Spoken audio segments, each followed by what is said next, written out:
दोस्तों प्रॉमिस हमारे पास क्या है और इसको हम कैसे यूटिलाइज कर सकते हैं। तो मान लीजिए यहाँ पर हमारे पास एक एग्जांपल है। यहाँ पर हमने लेट लॉगिन को इनिशियली फॉल्स कर दिया और यहाँ पर हमारे पास एक एपीआई कॉल चल रही है, एक एजेक्स कॉल चल रही जिसके अंदर हम कुछ डाटा सेंड करवा के रिसीव करवा के लॉगिन को ट्रू या फॉल्स रिटर्न कर रहे हैं। और यहाँ पर जब हम लॉगिन को लॉग करवाएंगे तो आप देखेंगे हमारे पास क्या आउटपुट आएगी। तो जैसे इसको हम एग्जीक्यूट करेंगे आप देखेंगे हमें फॉल्स रिटर्न देखने को मिलेगा। हमारी ये जो वैल्यू है वो अपडेट नहीं हुई क्योंकि ये जो हमारा स्पेसिफिक जो फंक्शन है वो एसिंक्रोनस कॉल चल रही, तो ये स्पेसिफिक टाइम के बाद हमें एक वैल्यू रिटर्न करेगा इन फ्यूचर में।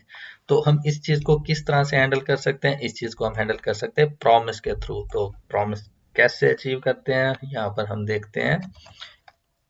एक नया प्रॉमिस बना के मैं कहता हूँ लेट न्यू लॉगिन और इसको हम कहते हैं न्यू और यहाँ पर हम कहते हैं प्रॉमिस। और प्रॉमिस हमारे पास दो वैल्यूज रिटर्न कर रहा होता है, या तो फिर रिजॉल्व होगा या फिर रिजेक्ट होगा। इसको मैं कह देता आर एस एंड रिजेक्ट। और ये हमारे पास एक कॉल बैक फंक्शन होता है।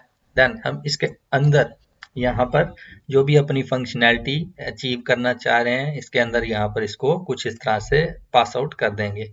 एंड यहाँ पर हम क्या करेंगे, इफ की कंडीशन की बेस पर जो भी हम डाटा हमारे पास रिटर्न आ रहा होगा कहीं ना कहीं किसी सर्वर से या एपीआई से, उसकी बेस पर हम या तो इसको यहाँ से ट्रू या फिर फॉल्स रिटर्न करवा सकते हैं।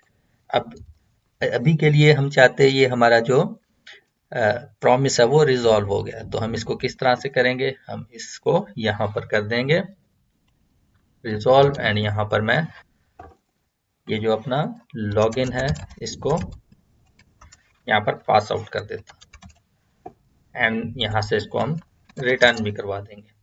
अब इस चीज को हम गेट कैसे कर सकते हैं, अचीव कैसे कर सकते हैं? तो यहाँ पर हम इस अब प्रॉमिस की मदद से अपनी जो वैल्यू है, जो न्यू वैल्यू है उसको गेट कर सकते हैं कुछ इस तरह से न्यू लॉगिन और इसको मैं कहता डॉट देन।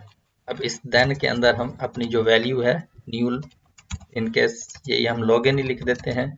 और यहाँ पर जब आप इस लॉगिन को प्रिंट करवाएंगे तो आप देखेंगे हमें जो न्यू वैल्यू है जो इस प्रॉमिस से रिटर्न हुई वो यहाँ से हमें देखने को मिल जाएगी। तो जैसे हम इसको एग्जीक्यूट करेंगे आप देखेंगे हमें यहाँ ट्रू रिटर्न होते हुए दिख गया। अब यहाँ पर हम फॉल्स कैसे गेट कर सकते हैं इन केस यहाँ से ये मेरी रिजेक्शन हुई। अब रिजेक्शन किस केस में होगी, जब एपीआई से हम डाटा रिटर्न ले रहे होते हैं तो यहाँ इफ एल्स की कंडीशन में हम कोई ना कोई चीज रिटर्न या रिटर्न या ट्रू फॉल्स करवा रहे होते हैं। तो यहाँ पर मैं कहता रिजेक्शन मेरी फॉल्स हो जाए। तो यहाँ पर अब इसको किस तरह से कैच करेंगे, देन या फिर कैच। ये सेम हमारा ट्राई कैच की ब्लॉक की तरह ही एग्जीक्यूट हो रहा होता है और यहाँ पर हमारे पास एक एल्स का यहाँ पैरामीटर पास हो रहा होता है और इसके अंदर हम उस वैल्यू को गेट कर लेते हैं।